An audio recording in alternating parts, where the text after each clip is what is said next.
What's up, you sweaty tryhards? I am going to do a best ball video breaking down the 4 courses, because if you don't know what best ball, you're going to need to know the courses. I feel like that's a good part of the strategy, is knowing who might fit these courses. And you want to know the truth, dude? I don't know shit about courses. I know my lane, and knowing courses ain't one of them. But I got a friend, and his name is GSLuke. And by the way, if you don't know GSLuke, we're in the same Venn diagram together. I would say we legit have 50 to 100 people on my Discord that are on his. Check out his content. He's great. He does his stream right before mine on a Wednesday. He does it at 6 o'clock Lord's time zone. And then once you get done watching him, come watch me. How you doing, Luke? Doing solid. Ready for major season, that's for sure. Yeah, I am too. This is gonna be this best ball, man. I'm really excited. The format is like, I did the strategy video yesterday, and I think the number one key that people got to remember: fucking focus on the Masters. It is so key, because it's a big cut after everything, right? So if you don't make it through the Masters, it doesn't care how good your roster is. Doesn't matter how well they do at the other tournaments. Your ass is already out of the contest. So you got to get through the Masters, and you got to give some focus to that. So we will probably be hitting the Masters a little bit harder than we will the other 3 courses. Okay. Yeah, and one thing I'll say about the Masters too is it has the least penal cut. So getting and taking advantage of that's important, because the other golf tournaments, you might not get it to the weekend. But for the Masters, you have a really good shot with the limited field. Yeah. And I believe they still have the 10-shot rule too, which gets even more people there to the weekend. So, okay, Pat Mayo. Not that he's an expert on this stuff, but he said on his pod that they don't. I don't know. Okay. I'm gonna claim they may have taken that role out. Here's what I'll tell you though. There's basically only 70 real players in that tournament, right? Yep, especially exactly. Aaron Wise just withdrew, which blew my mind. And it's yep. top 50 in cuts. So we would assume something like 55, 56 players will make it out of those real 70 players. That's legit like 80% made cut rate, right? So having these guys in there, they're very, very likely the good players are going to get you 4 rounds. So when I'm drafting my best ball lineups, every motherfather I draft will be eligible for the Masters. I just think that that's a good thing. You're going to want to have 10 bullets, because if you don't know, it's 10 guys, and they automatically take your 6 best scores. And you want to have 10 bullets to get the 6 best guys. You don't want to just draft 6 guys, and then if 2 of them miss the cut, you're fucked. Or decky withdrawals, you're fucked. You don't want that. Exactly. Yeah, that's definitely a thing to do strategy-wise. And then the guys that are playing in the Masters are like shooing to play in the other 3 majors. So helps that way too. Yeah, except some of these live guys have really started to tank. We'll see. We'll see how that will. Anyways, more on that in a little bit. Which, by the way, got this spreadsheet. I'll do more on that later. You'll know everybody that's eligible, what their tournament history is. As you can see, we still got a little bit of work to do. But you know what? The big guys only got so many hours in a day. Chill out. Okay, the Masters. The Masters has one of the stickiest course histories out there. It's crazy. And I think the reason is just because it's full of good players. There's not a lot of slapdicks, and the same players are there every year. So, of course, you're going to have sticky course history, okay? That's my theory. Do you have any holes to poke in that theory? I agree with it. I'd say also just the style of the greens. They're just there's so much undulation to them. They're so quick that there's just certain guys that can handle that, and certain guys that can't. Like Tiger Woods famously just hits to almost every single center of the green. Like he doesn't even take a look at the pin locations here. That's the kind of the guy that you're looking for this week, but there's no stats that tell us about that. So the stat that I use for it is just course history, because I think that obviously the elite tier fields, the best players are normally going to play well at Augusta National, but maybe for some of like the mid tier, lower tier guys is where course history might be a little bit more important. For example, some of the, course history specialists like a Jordan Spieth, right? Now I'm a huge Jordan Spieth fan, but at that golf course, Augusta National, the guy's like he's on steroids. He's so consistent, finishes in the top 5 almost every time he starts, he's the best version of himself there. Yeah, exactly. Except on 12 in 2016. Other than that one hole, that one year, he's the nuts. Yeah. He's got that mental block to worry about. If you get him into contention, just turn off the broadcast when he gets to the amen corner. Just walk away, Bob. Yeah. Okay, so my big takeaway. First of all, let me ask this question, because I think I already know the answer. Would you rather have a guy who's played here before and has poor course history, or a debutant who's never been here? That's tough. That's a tough question. I would probably want the experience. Yeah, the guy that's at least had a few competition rounds before. But that's a tough. I think it's like a player by player kind of thing there, where if they have this skill set but not the experience, then maybe you take a shot on them.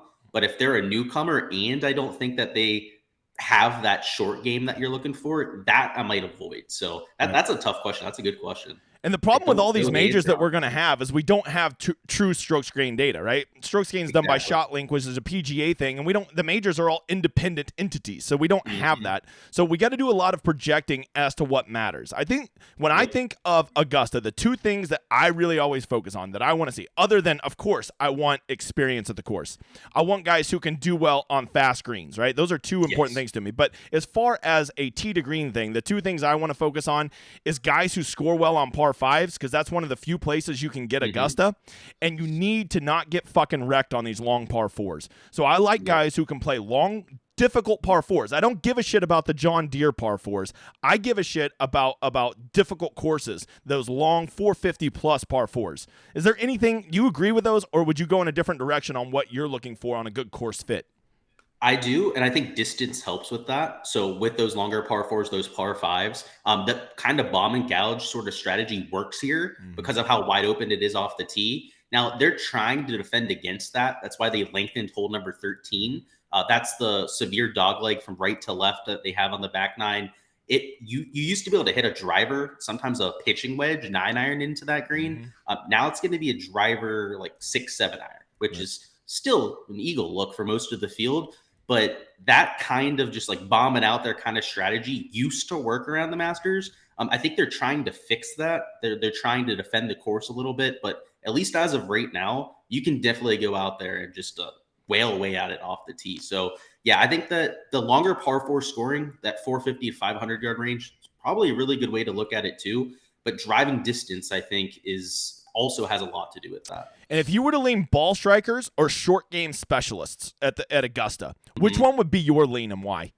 It would be the short game specialist, because you're already dealing with an elite tier field. These guys can all ball strike it.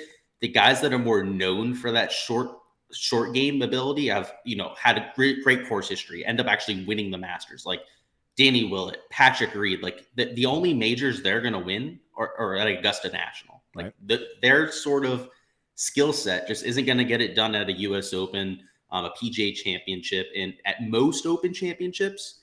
You still got to have that ball striking, but you can almost get away with being a sub-tier ball striker around Augusta National. And of course, you got to have a good week with the ball striking to have any sort of lick at contention.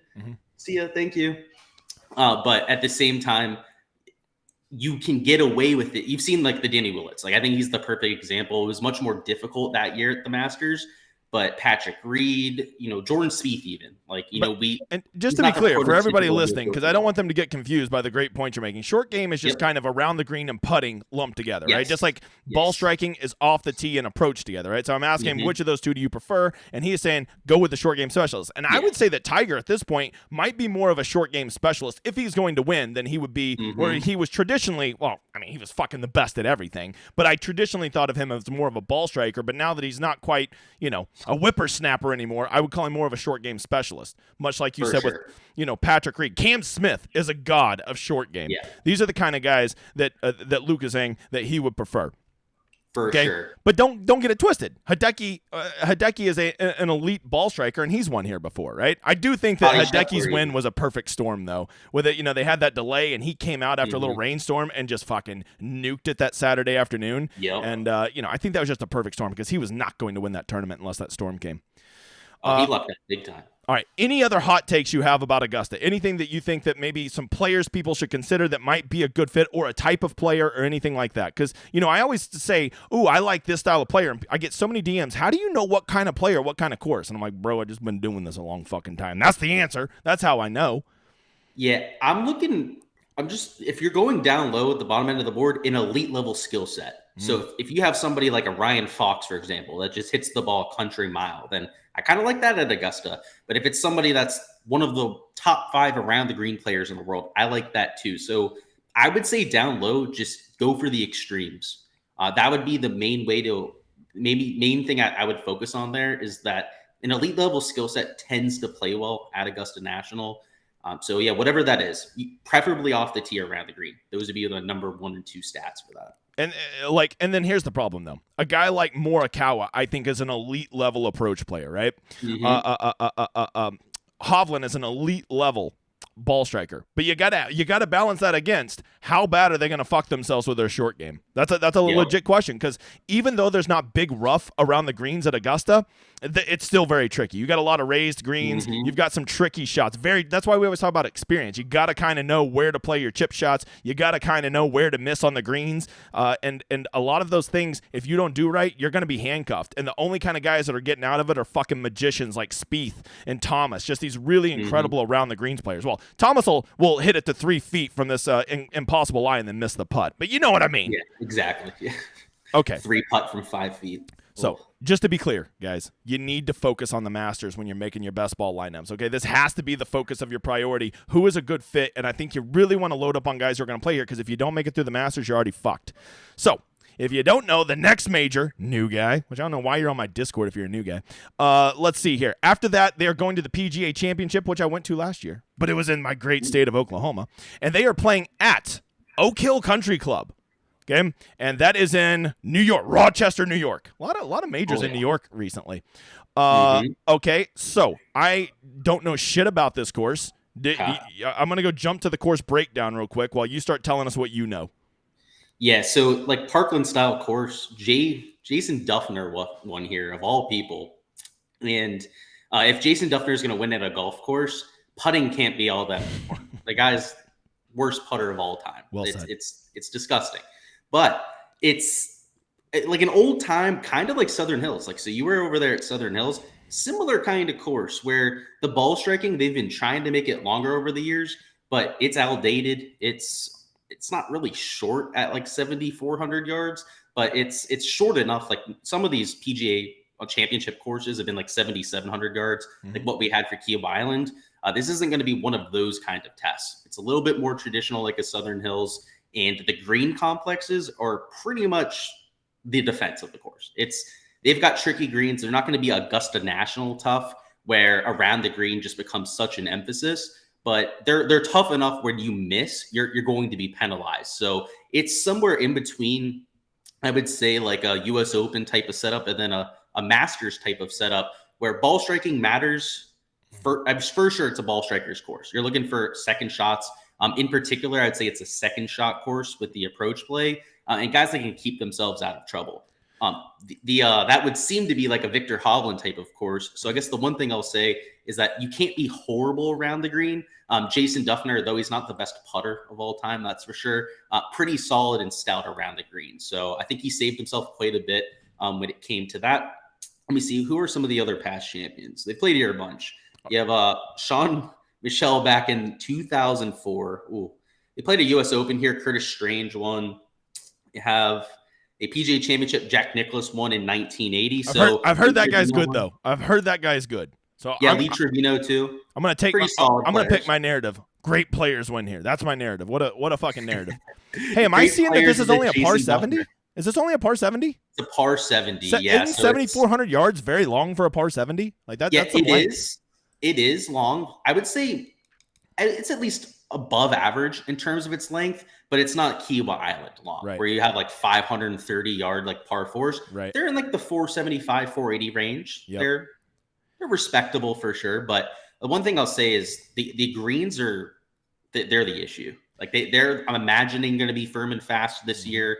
And if they are, they could just get out of hand. See, I mean, they're like Oakmont-like. To me, that's the nice thing about PGA and the U.S. Open. The PGA Championship and U.S. Open, yes, they play on different courses, like 8-10 course rotations, but like they set them up the same almost every year. So that's why you can get some, even though you can't call it sticky course history, you can call it sticky tournament history, because the kind of guys that can perform well in that type of environment, the raised roughs, the fast greens, the long difficult par fours, those guys are going to perform well in those conditions year over year more likely, because they like those conditions. That's kind of their game. That's why Brooks was the fucking nuts here for so long, because he just got off on long, difficult courses and didn't mind rough and being clever around the greens and rolled in every 12-foot par putt you've ever fucking seen in your life. Yep. He focuses up unlike anybody else. It's impressive. Yeah, no, I can't. I got some hard decisions to make next week for the Masters. I got to play Brooksy, that's for sure. I'm going to be playing some live guys. You best believe it. Okay.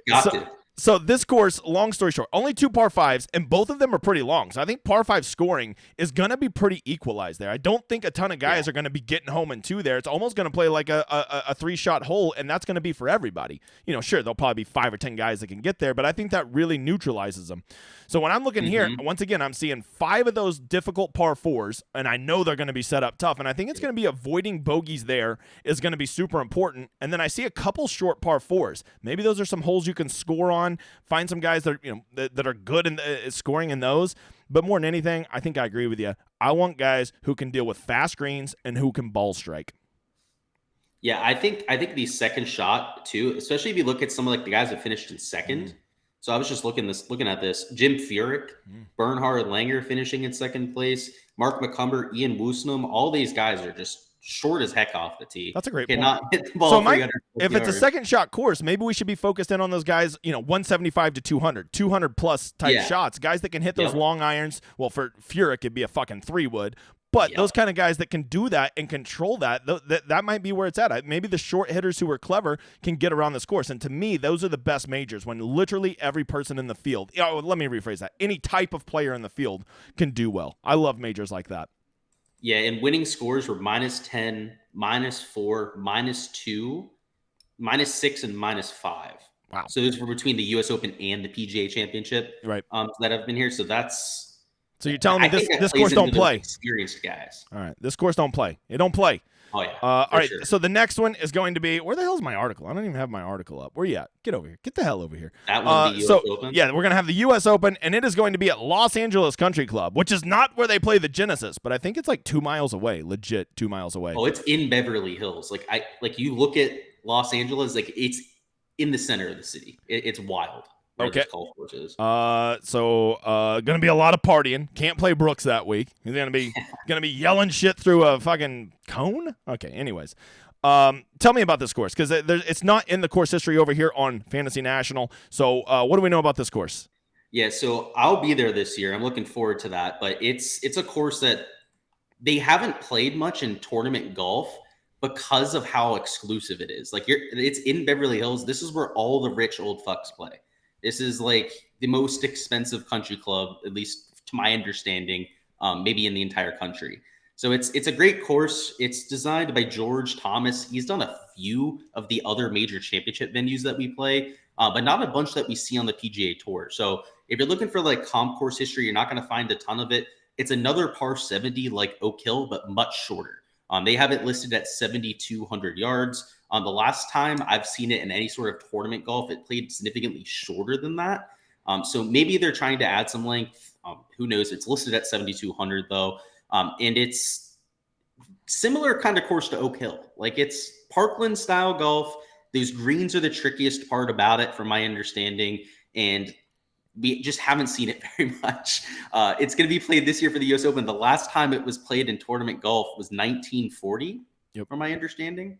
So it was the Los Angeles Open 97 years ago. Yeah, this is a course that we know next to nothing about. This is a funny side. If you've played Grand Theft Auto, it's the golf course in the game. No way. I can't believe Grand Theft Auto could get the rights to copy that course.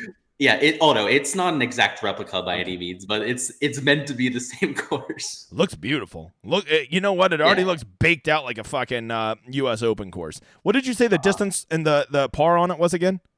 Par 70, 7,200 is what I have it listed at. So it's going to be hard. I imagine at 7,200, it'll certainly have to be a bit more technical. If it's 7,200 yards, you can't just protect it with length. From my understanding, I mean, all the George Thomas courses are really hard. Mm-hmm. Like I think, let me check on that. I think Brookline might have been a George Thomas design.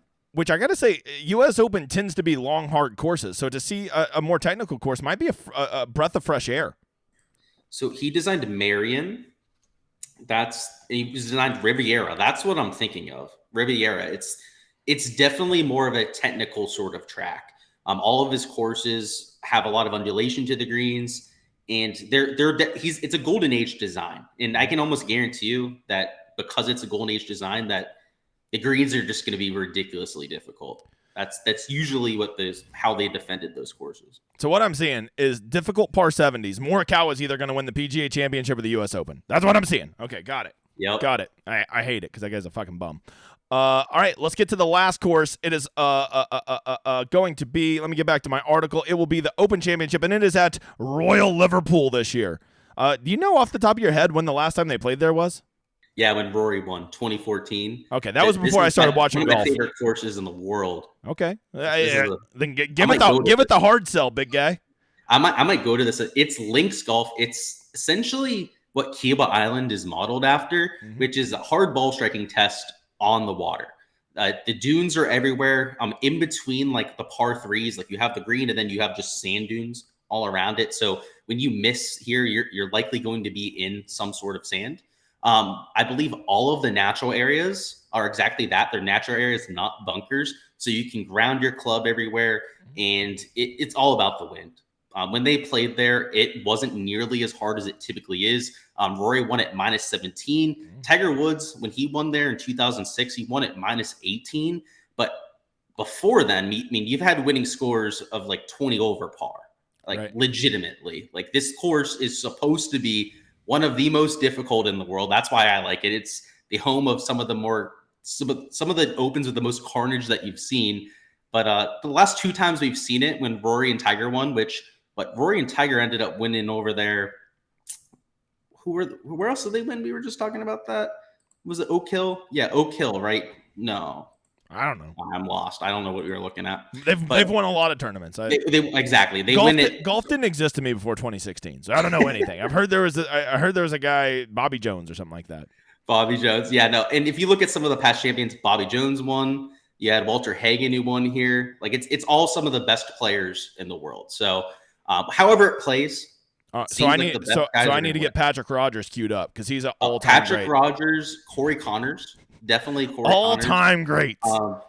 Brian Harmon, he's always finishing top 5. Let me ask you this. Let me make a statement. You agree or disagree? This course, the two biggest things are that I think will define this course will be one, the wind, and number two, creativity. You got to know, like, it's just a different style of golf. Like, you can hit some really clever shots and know how to play links golf, and it's not just your fucking point A to point B. Like, I'll just keep shitting on Morikawa. He is a point A to point B guy. I don't think he has the creativity in his game. That's why I just don't ever like him at courses like this. Whereas a guy like, I actually think that Thomas has all the creativity in the world, maybe to his detriment sometimes. I think Spieth has incredible creativity, and when he's being creative, that's when I like him the most. Do you agree that those are the two most important things that will influence what kind of player performs well here? Yeah, you're spot on. Number one, the wind. Number two, that creativity. You can play almost every shot along the ground because it's on the coast. It's extremely firm. Like they call it links turf out there, where all of the turf right in front of the greens is like a trampoline. So if you hit it right there, it's just going to roll up onto the green. A lot of the times the contouring will help you get the balls close to some of the pins. Yep. It's that style of golf for sure. So I think you're spot on with both of those. Around the green play is usually a good way to try and see who some of the more creative players are. But yeah, Morikawa is going to have a lot of issues. Guys like Dustin Johnson that are more like TrackMan kind of golfers. Right. I would worry about it, sort of golf course. When I think of great creative players, I think of Tom Hoagie. I'm kidding. You fucking Tom Hoagie is not a creative player. Okay, he is a guy that just like, my irons are hot, I hit right at the pin. Like, that's his game. Whereas a guy like Shane Lowry is a very creative player, right? Basically, if you want to stereotype, here's a pretty good rule. If they're European, they tend to be more creative players. Cam Smith is a super creative player also. Some of those guys, whereas a guy like Will Zalatoris, I would not call him a super creative player. I'd call him a fucking TrackMan golfer. Yeah. Even Francesco Molinari is a bit of a ball striker, just tee to green guy, but like I think he's been around enough links courses to kind of know a thing or two. Yeah, and like Rory and Tiger, like they're definitely on the creative side. And if they're your past two champions. That's what's annoying is when you have that kind of top end talent and you're also fucking creative. That's why when Rory was at his peak and Tiger was at his peak, that was what was so, to me, that was their secret sauce. Was yes, they were, better than everybody, but they were also as creative as anybody. So, no, that's huge. Anything else you want to add about these four majors? I or would these say, courses? especially like if you're considering the underdog side, focus on the Masters, like you were saying. Like if all these other courses, they're great. Like Max Homa sets up really well for Oak Hill and LA Country Club. Maybe not so well for the Masters. So there are a few guys that you can look at the other Why courses is Max for. Homa not better at the Masters? It's a good question. He should be. He should Yeah, be pretty good. it strikes me as a Max Homa course. Yeah, it's open off the tee, which is great for him. I give him a D+ tournament history at the Masters. That is fucking horrific when you're an elite player and you have a D+ tournament history. When it's that easy to make the cut and he finds a way to miss the cut, it's a tough scene. He is not maxing it up there. Okay, I think that's it. I appreciate your time. Guys, there's more content to come. Thank you for watching this long. Go get in Bestball. Use my code that's not on the screen. I don't know what the fuck. And don't forget, you'll be doing some free drafts. Luke, we will talk soon. It has been real, my brother. Until next time, guys.